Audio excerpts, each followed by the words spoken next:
Nice for 5 minutes.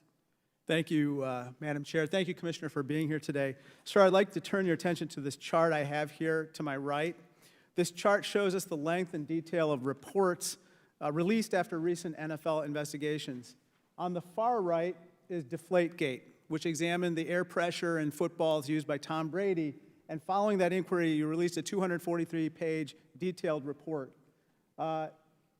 Next to it is the Miami Dolphins sexual harassment inquiry, and after that you released a 148-page detailed report. And next to that bar is the Ray Rice domestic violence situation, where you released a 96-page detailed report following that inquiry. Now, with regard to the Commanders, unfortunately, we received a 5-page press release, sir. Now, sir, you had mentioned that the reason for the press release as opposed to a detailed finding, as you had in the other cases, was because of privacy concerns. Isn't that right? That was one of the issues, yes. However, I have this 148-page Miami Dolphins harassment report that you did, where you have redacted the names of various individuals out of privacy concerns. And so it is possible to release a detailed report and at the same time protect people's privacy, yet you chose not to do so in this particular case with the Commanders. Sir, I'd like to turn your attention to 2009. You're aware that in 2009, Dan Snyder was accused of sexually assaulting an employee on a private airplane, correct? Am I aware of that? Yes, I'm aware of that allegation. And sir, Mr. Snyder settled those claims for $1.6 million, but he did not inform you in 2009 that he'd been accused of sexual assault, correct? I don't recall him informing of that, no. And failing to report such an incident under the league's personal conduct policy would be a violation of that policy, right? It's an element of the policy that they're supposed to report incidents that would violate the policy, yes. And moreover, the policy requires that the NFL handle all inquiries into sexual assault allegations, not the team. However, in this particular case, the Commanders themselves handle the inquiry. So that's yet another violation of the personal conduct policy. Isn't that right?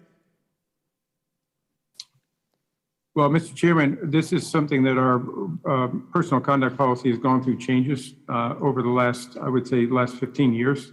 Significant changes to take care and address issues that we see need clarifications. And clearly we made significant changes in 2014 with our personal conduct policy because we believe But the NFL is supposed to be in charge of the investigation, right?